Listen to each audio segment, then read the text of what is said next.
You ask Tiger to calculate.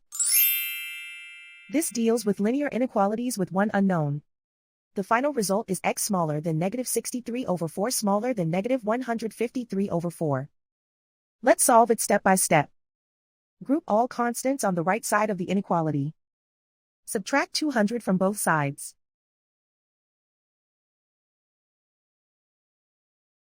Simplify the arithmetic.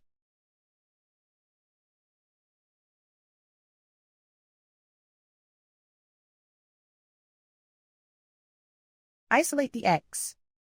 Divide both sides by 1,600.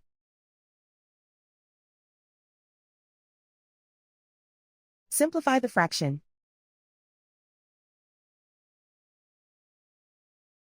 Find the greatest common factor of the numerator and denominator.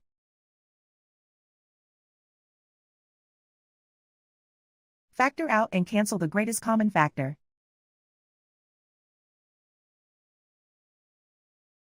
Plot the solution on a coordinate grid. And so the final result is x smaller than -63/4 smaller than -153/4.